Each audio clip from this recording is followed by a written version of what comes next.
Vamos começar a aula 4.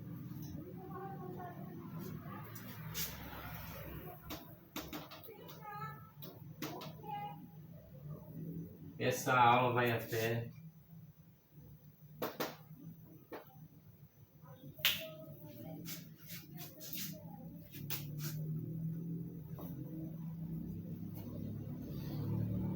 geografia,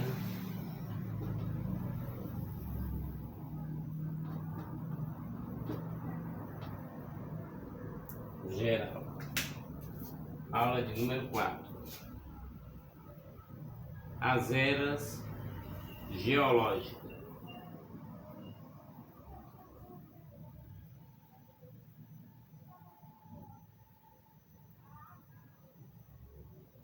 Eras geológicas, eras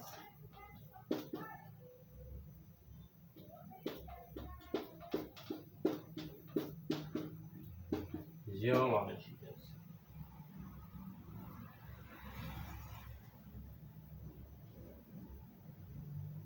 Vamos começar pela Cenozoica,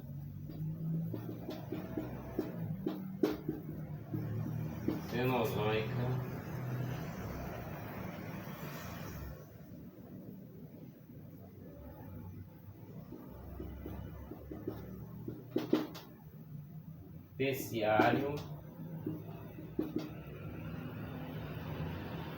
Quaternário.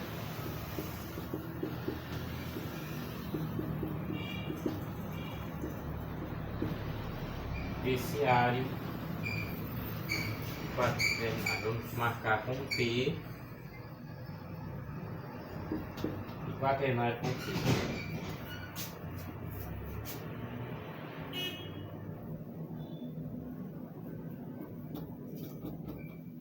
Período.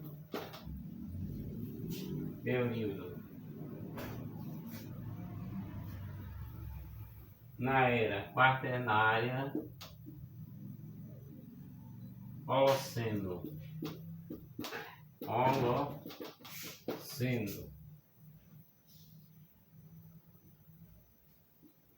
11.000 anos. Pleistoceno.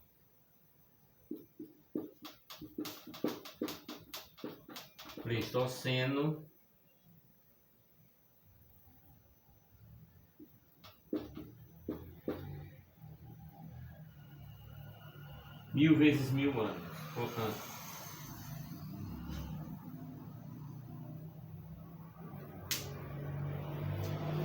o que acontece nesse período que estamos destacando aqui, né? Ocorrência das grandes glaciações, atuais continentes e oceanos, aparecimento do homem, seres vivos que hoje existem. Isso no período quaternário. Agora vamos fazer a divisão do período terciário.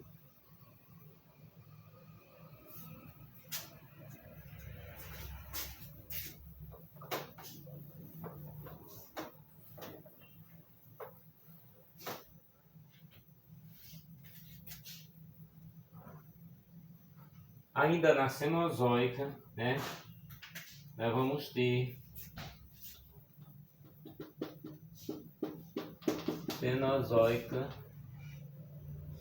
ter ainda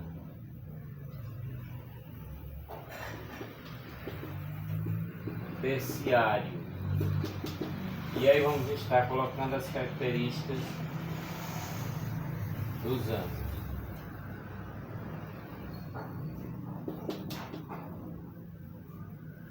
Piloceno, 12.000 anos. Mioceno, 23.000 anos. Oligoceno,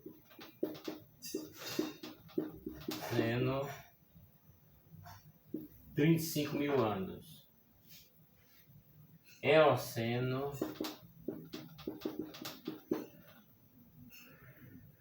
55.000 anos. Paleoceno,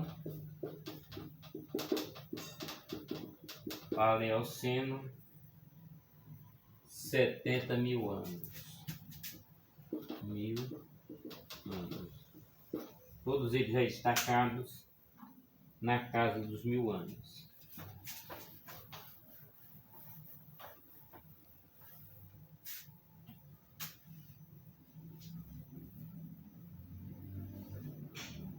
Nesse período terciário,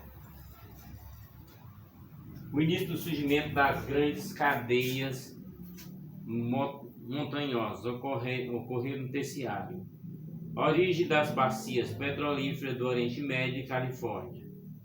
Extinção dos répteis gigantescos. Rochas sedimentares e vulcânicas. Portanto, aí já são as eras geológicas divididas em período, né? Período, tempo e característica. Agora nós vamos colocar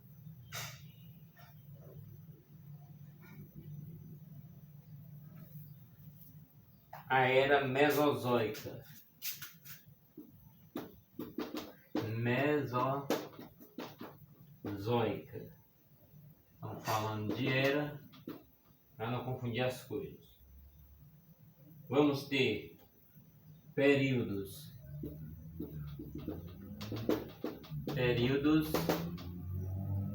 Cretáceo,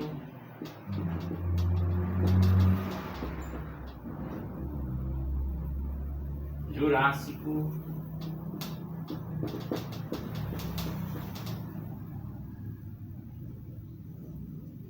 Triássico.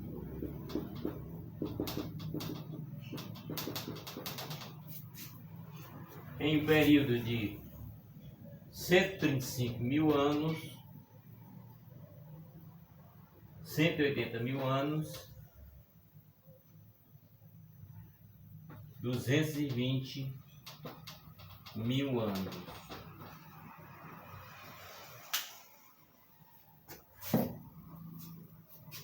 Nesse período mesozoico, nós vamos ter intensa atividade vulcânica durante o Cretáceo,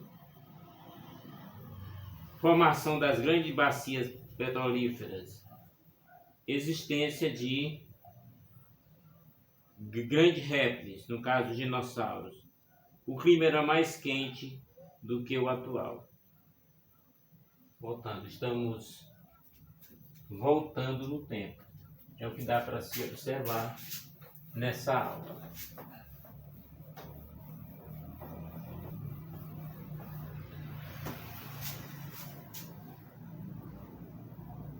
Agora nós vamos para o período para a era paleozoica.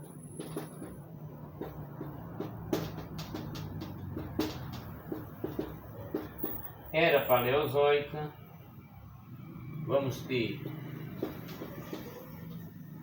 Permiano, Carbonífero,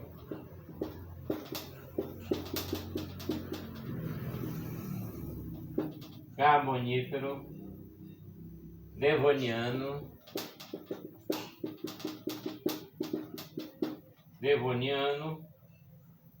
Siluriano,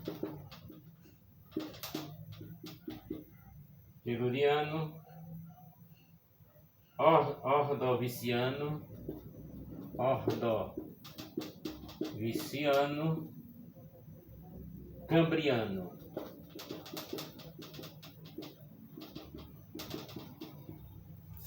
Bem, os nomes não seriam nada se não fosse o tempo 270.000, 350.000, 400.000, 430.000,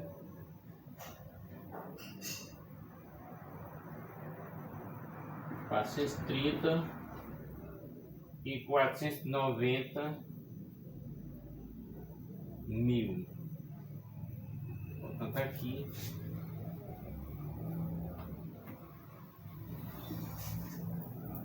490, 430, 400, 350 e 270.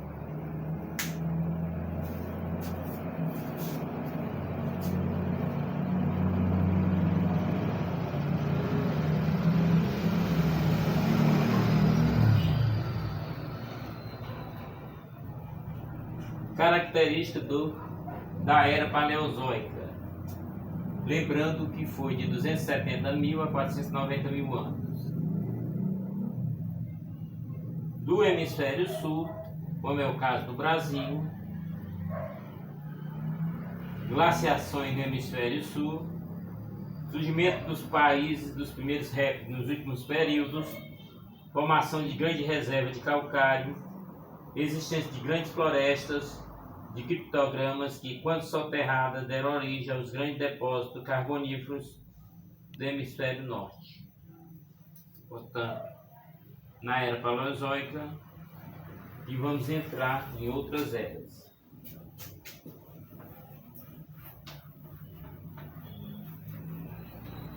Preste atenção e veja as anotações que estamos colocando.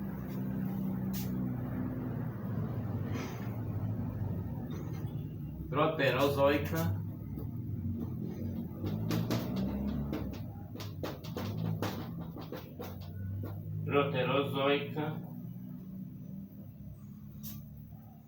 Algonquiano,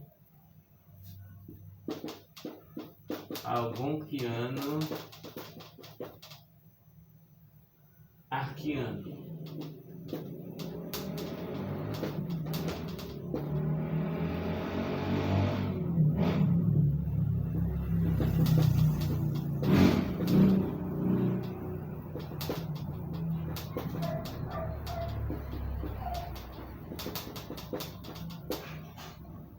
Portanto,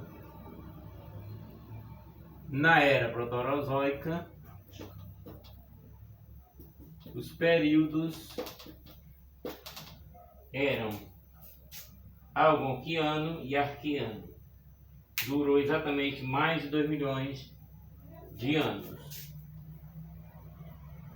Formação das rochas ígneas ou magmáticas. Formação dos primeiros escudos, dando origem a embasamento cristalino. Ocorrência de uma glaciação no final pré-cambriano. Surgimento das primeiras plantas. Existência de 2 continentes, Ártico e Indo-Afro-Brasileiro.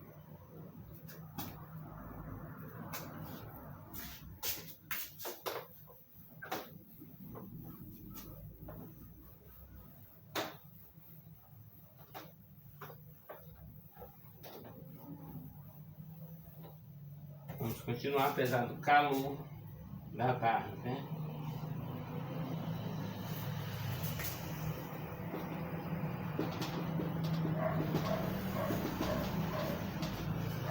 Erazoica,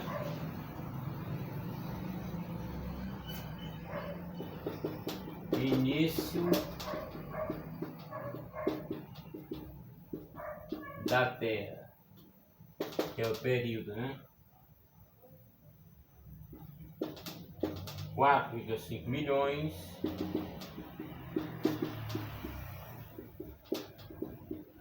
de anos.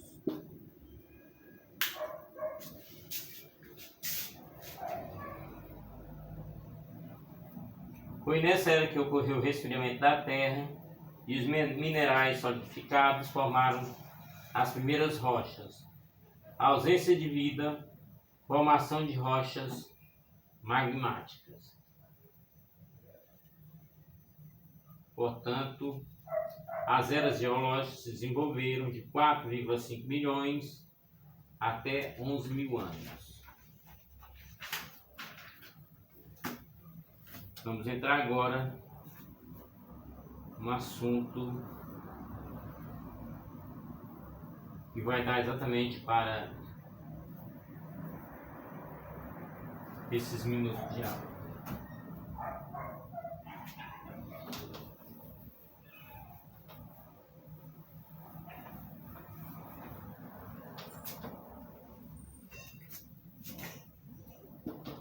Estrutura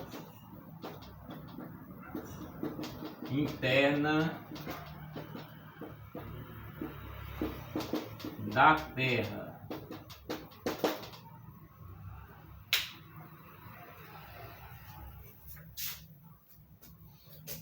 Nas últimas décadas, fixou-se o modelo teórico predominante aceito sobre a origem da Terra.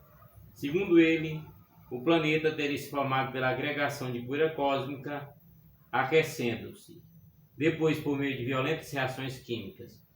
Essa teoria de origem por agregação também se aplica a agentes de Mercúrio, Vênus e Marte. Portanto, vamos à origem da agregação. Origem da agregação. Aí a gente faz a pergunta: de onde veio a vida, né? A agregação de poeira cósmica foi provocada por colisões incessantes motivadas pela atração gravitacional há cerca de 4,7 bilhões de anos. 4,7 bilhões de anos. Um negócio muito difícil de se calcular, né? O aumento da massa agregada e da gravidade catalisou o impacto de corpos maiores. A dissipação da energia cinética provocada pelas colisões liberou calor, ativando o aquecimento dos materiais do planeta. O aumento das forças gravitacionais possibilitou a retenção de gases formados pelos impactos e a constituição de uma atmosfera primitiva. O envoltório atmosférico primordial atuou como isolante térmico, criando um ambiente no qual se processou a fusão dos materiais terrestres. Os elementos mais densos e pesados, como o ferro e o níquel, migraram para o interior. Os mais leves localizaram-se nas proximidades da superfície.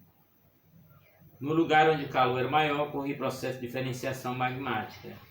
Materiais com pontos de fusão diferentes separaram-se dos menos densos, ascenderam até a superfície, distinguindo-se do magma. Surgiram os embriões dos continentes ancestrais, que se expandiram lentamente por agregação de novos materiais. De acordo com o modelo atualmente aceito, a estrutura interna da Terra é composta de 3 camadas dispostas de forma concêntrica: a crosta superior e inferior, o manto e o núcleo.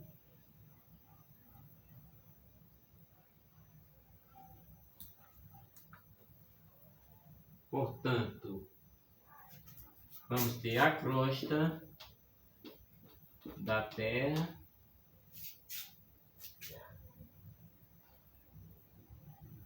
o manto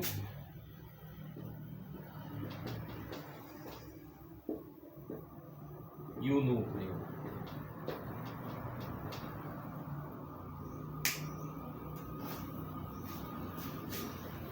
Mais ou menos como se vê aqui nesse desenho, né? Nesse desenho.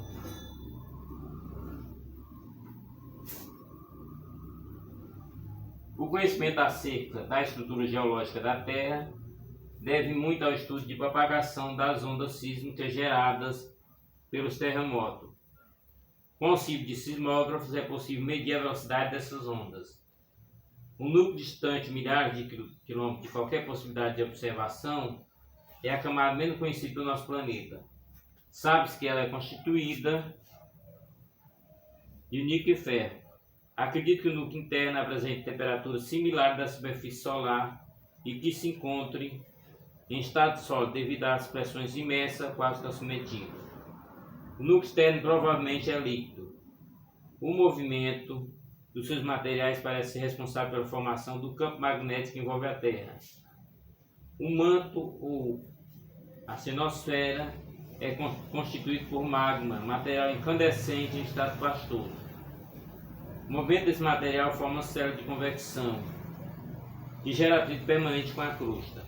A pressão exercida pelo magma é responsável por perturbações geológicas na crosta, tais como terremoto e vulcanismo.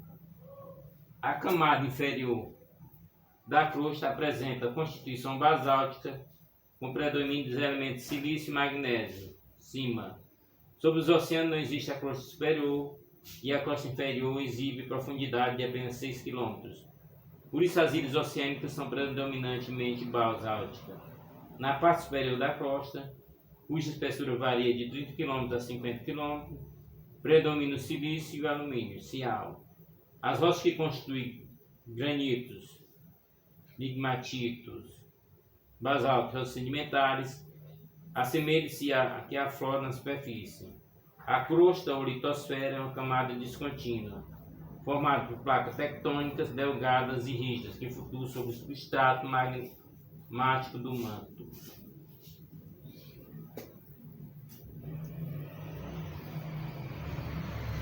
Rochas.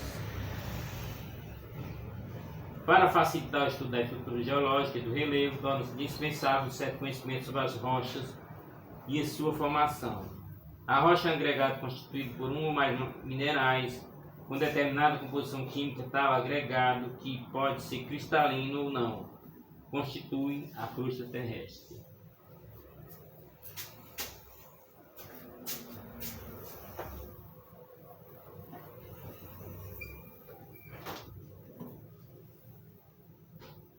De acordo com sua gênese, origem, as rochas são classificadas em 3 grandes grupos: magmáticas ou ígneas, sedimentares ou estratificadas, metamórficas ou cristafolianas. Então, magmáticas,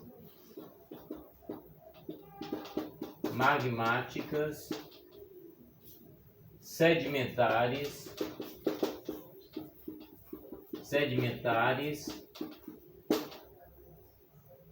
inorgânicas,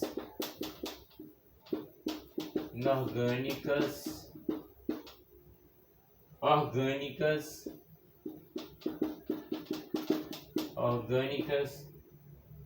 químicas,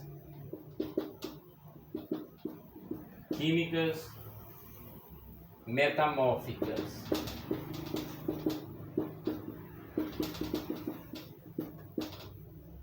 Então, a partir daí, vamos desenvolver cada uma delas. As rochas magmáticas ou ígneas são aquelas que provêm do resfriamento do magma, segunda camada da Terra em direção ao centro.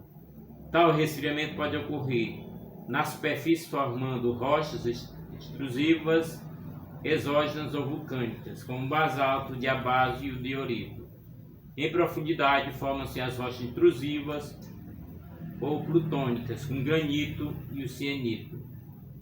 Sedimentares ou estratificadas resultam da precipitação química, da deposição de detritos de outras rochas e do acúmulo de detritos orgânicos. A deposição desses materiais sedimentos formam as rochas sedimentares e, portanto, depósito sedimentar. Conforme o tipo de material que lhe dá origem, as rochas sedimentares podem ser classificadas em inorgânicas, areia, arenito, argila e seixo. Orgânica, calcário, recife de coral, por acúmulo de detritos orgânicos de animais, hulha pela transformação de plantas soterradas em períodos geológicos remotos. Químicas, salgema, cloreto de sódio, depósito em áreas onde possivelmente houve águas do mar. Metamórficas ou cristafoliana são formadas pela metamorfose, transformação das rochas preexistentes. Por consequência, as rochas metamórficas podem se derivar tanto de rochas magmáticas como de sedimentares. Uma e outra sofrem transformações mediante a atuação do agente especial, como a pressão e a temperatura. O mármore, resultado da transformação do calcário, gneiss do granito, estão entre os melhores exemplos de rocha metamórficas.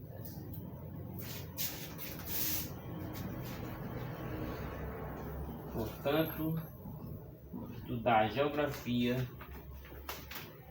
exige, né?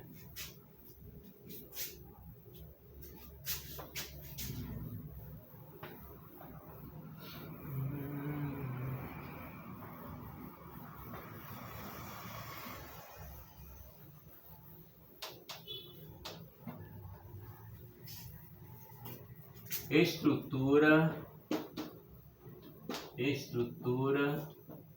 geológica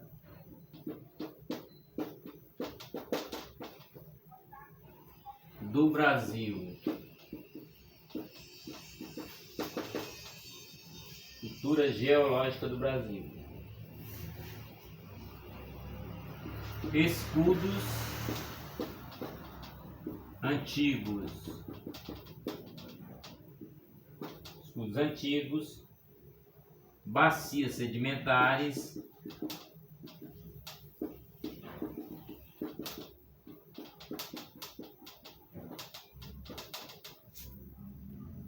Dobramentos modernos.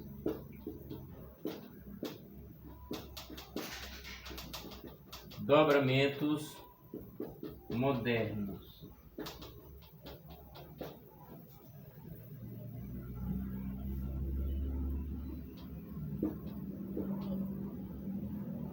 Portanto, vamos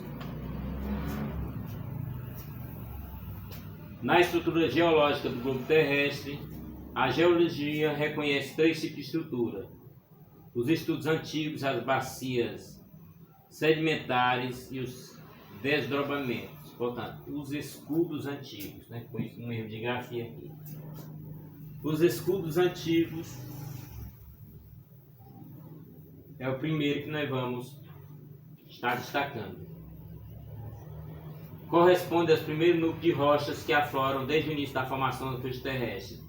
São formados por rochas magmáticas plutônicas, geralmente datadas da era pré-cambriana primitiva. Rochas metamórficas, originadas do material sedimentar antigo, do Paleozoico e anterior, que sofreu grandes alterações. Os escudos antigos sofreram ação de vários fenômenos geológicos, que entre eles rejuvenescimento, isso é, a retomada da erosão nas formas de relevo, já sensivelmente trabalhado anteriormente. A retomada da erosão, por exemplo, pode dar-se em virtude das variações climáticas. As áreas de escudo antigos são também denominadas de maciços antigos, lembrando, entretanto, que esse termo é utilizado em geomorfologia, no sentido descritivo, quando se refere à área montanhosa, que abrange extensas regiões que foram parcialmente erudidas.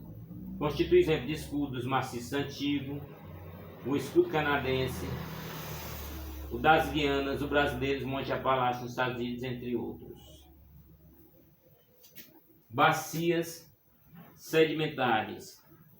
Corresponde à depressão dos escudos que, através do tempo geológico, foram preenchidos com detritos ou sedimentos. Detrito e sedimento pode ser de diferente origem: fluvial, marinha, glacial, eólica, lacustre e vulcânica.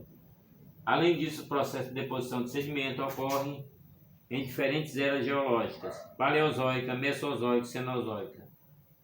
Cumpre lembrar que nos dias atuais ainda ocorre o processo de sedimentação. É o que se verifica, por exemplo, no Pantanal Mato Grossense, quando o rio Paraguai transborda, fica depositado sedimento na área inundada. São exemplos de bacias sedimentares: a Amazônica, do Meio Norte, Maranhão e Piauí, do Pantanal, do Pará e do São Francisco, as grandes planícies centrais dos Estados Unidos, a bacia do Peru e muitas outras. É na estrutura sedimentar que ocorreram ou pode ser encontrados fósseis vegetais e animais que dão origem ao carvão mineral e ao petróleo. São ainda grandes indicadores para a geologia da idade dos terrenos. Dobramentos modernos. Corresponde a grande curvamento de forma côncava e convexa que apareceram na crosta terrestre, resultante da ação de forças tectônicas e que deram origem às altas cadeias montanhosas. Formaram-se recentemente na era Cenozoica. Os exemplos típicos são as montanhas rochosas, localização na porção oeste dos Estados Unidos e Canadá, a Cordilheira do Himalaia na Ásia e os Andes na América do Sul, os Alpes na Europa e a cadeia do Atlas na África do Norte. Em virtude de sua formação recente, por não estarem bem consolidadas, as rochas das áreas de desdobramento moderno surgem alguns vulcões. É o caso do Monte McKinley, no Alasca, no Monte Rainier, 4.392 metros, nos Estados Unidos, cidade de Washington, o Aconcagua, nos Andes e de muitos outros. Deve-se também destacar de maiores altitudes do globo terrestre são encontradas em quais tipos de formação? Os tempos de atuação dos agentes erosivos, água, vento, variação de temperatura, geleira, etc., não foi suficiente para provocar grande desgaste no mesmo. Monte Everest, de 8.848 metros, é um grande exemplo.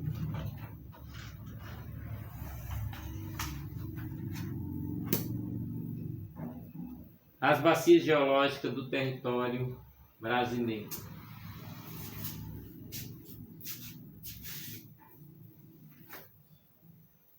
Com as noções adquiridas anteriormente, podemos agora estudar as bases geológicas do território brasileiro. Dos três tipos de estruturas geológicas existentes no globo terrestre, o território brasileiro possui duas, a saber, os escudos ou maciços antigos e as bacias sedimentares. Em nosso território não existe dobramentos modernos, isso é, cadeias dobradas em tempo recente. Existem antigos escudos bastante desgastados e bacias sedimentares. Desse modo, podemos dizer que o território brasileiro, do ponto de vista geológico, é bastante antigo. Os escudos ou maciços antigos no Brasil correspondem a cerca de 36% da área total do território brasileiro. São divididos em duas grandes porções. O escudo das Guianas, ao norte do território, o escudo brasileiro, que abrange a porção centro-oeste, centro-oriental do território brasileiro. As suas partes, o seu afloramento, recebe o nome de escudo ou núcleo, como pode ser observados nesse mapa, né?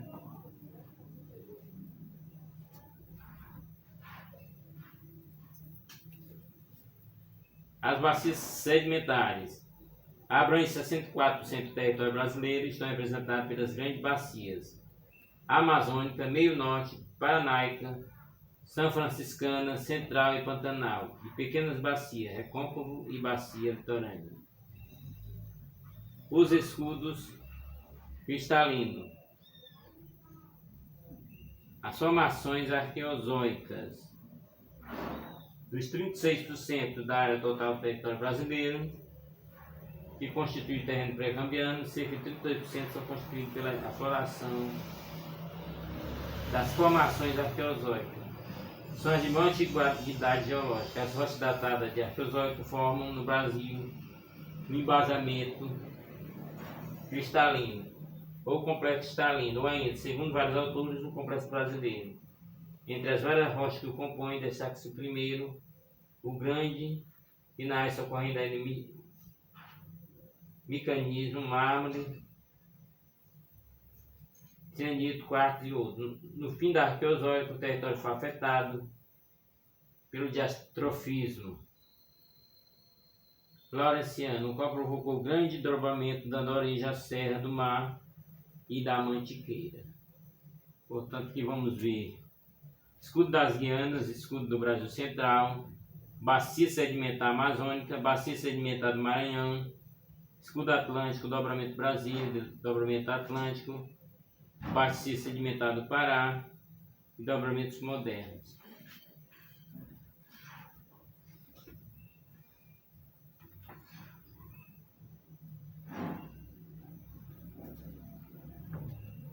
Formações proterozoicas.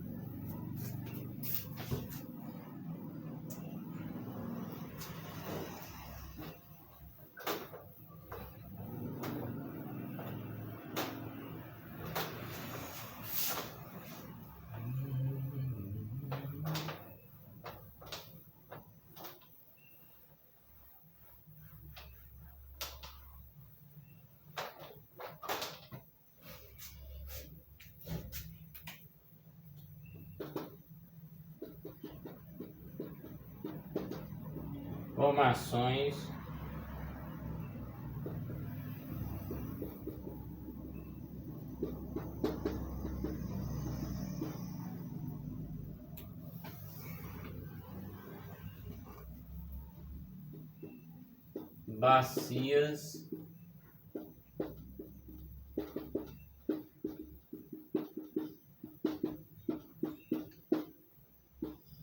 bacias sedimentares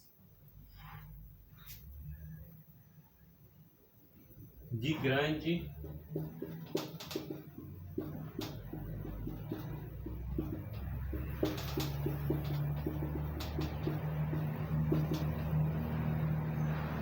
Grande extensão.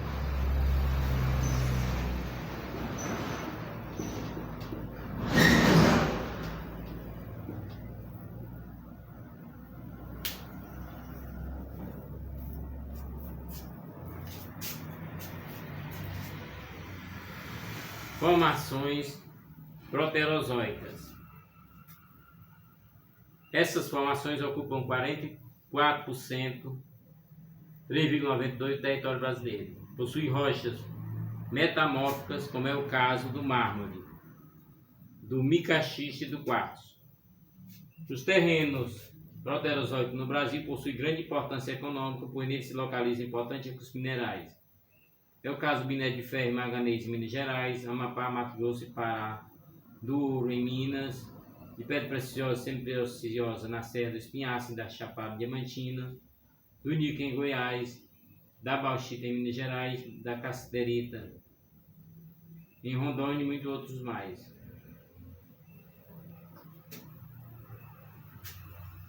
No fim do Proterozoico ocorreu outro movimento orogênico importante, foi o diastrofismo urodiano, o qual provocou o dobramento que deram origem à Serra do Espinhaço, Minas Gerais e a Chapada Diamantina na Bahia. No Siluriano era Paleozoico, ocorreu o diastrofismo caledoniano, que deu origem ao dobramento da Serra do Mar e da Mantiqueira.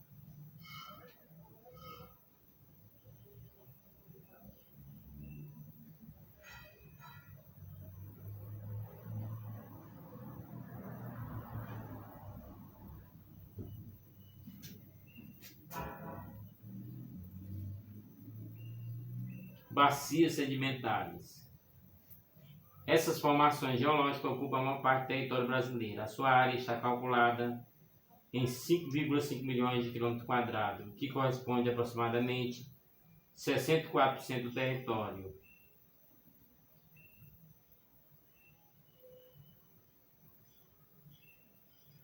Em virtude de cidades geológicas velhas, terrenos arqueozoicos e proterozoicos encontram-se bastante erodidos ou desgastados, estando reduzidos de modo geral a montanhas e planaltos de pequenas altitudes. Bacias sedimentares de grande extensão. A Amazônica do meio norte abrange Maranhão e Piauí. Do Paraná, o Paranaica abrange grande porção da região sul. E oeste do estado de São Paulo, São Francisco ou São Franciscana e do Pantanal, Mato Grossense.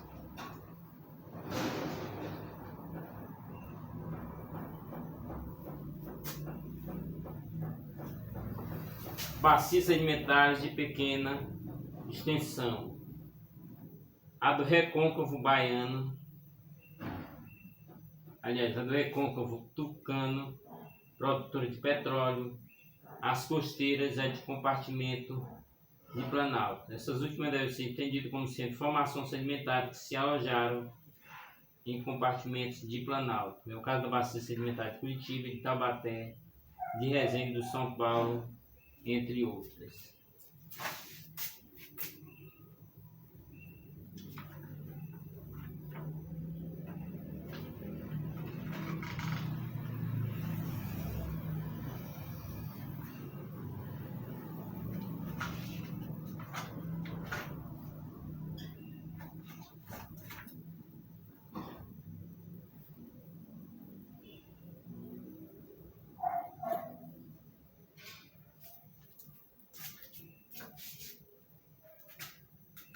Vamos continuar com complexos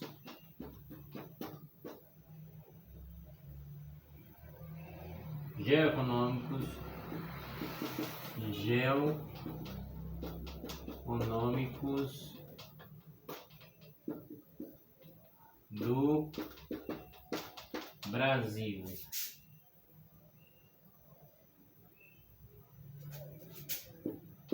Em 1967, Amazônia, Nordeste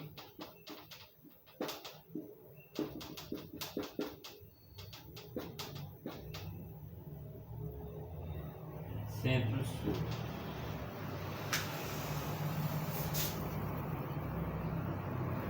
Complexo geoeconômico do Brasil. Vamos ver o mundo, o Brasil e suas divisões em áreas econômicas. A divisão geoeconômica do Brasil surgiu em 1967, feita pelo geógrafo Pedro Bichas Geiser, tendo a proposta de estudo do Brasil a partir de 3 regiões: Amazônia,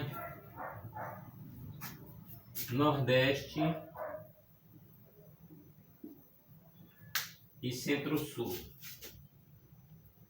Nessa divisão contrária que ocorre com a do IBGE, os limites das regiões não coincidem com os estados. Significa que um estado pode ter parte do seu território em uma região e parte em outra.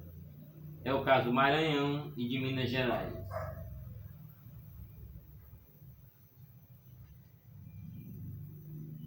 No Brasil, notável a diferença na ocupação histórica dessas 3 imensas regiões. Nordeste foi a primeira região a ser plenamente ocupada e explorada desde o primórdio da colonização no século XVI, com as plantações de cana-de-açúcar. Já o Centro-Sul começou a ser efetivamente ocupado após a mineração no século XVIII e principalmente com a economia cafeeira, a chegada de imigrantes e industrialização, fato que ocorreram a partir do final do século XIX. E a Amazônia foi a última grande região do país a ser ocupada, processo que ainda se encontra em andamento. Quer dizer, ainda hoje se encontra em andamento o processo da ocupação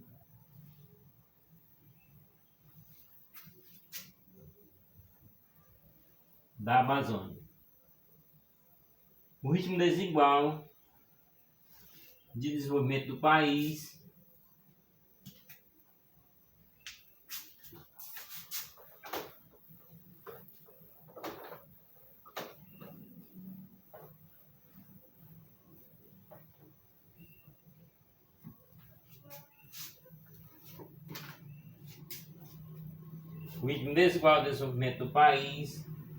marcado cada vez mais pelo maior crescimento da região sudeste, atingiu um ponto crítico na década de 50.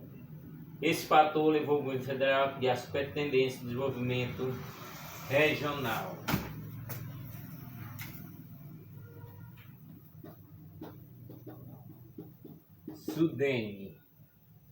Sudã,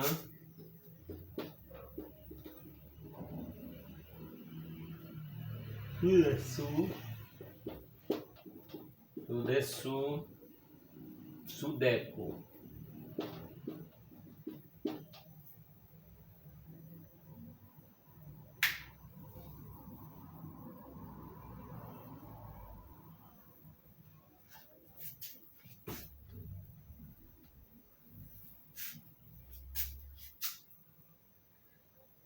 Bem, como era feita essa divisão, né?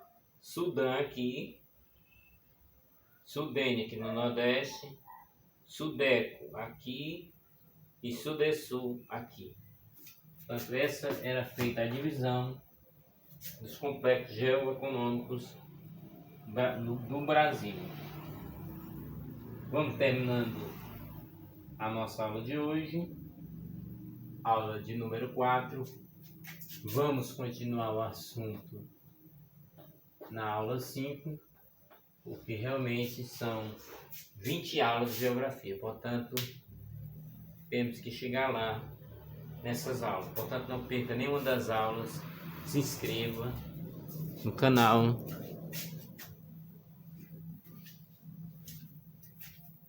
Vamos continuar em nossa próxima aula sobre os complexos geoeconômicos do Brasil. Portanto, um pouco cansado nessa aula, mas na próxima aula viremos com mais força, se Deus quiser. Até a nossa próxima aula. Até o nosso próximo vídeo, aqui mesmo no canal. Fiquem todos com a proteção de Deus.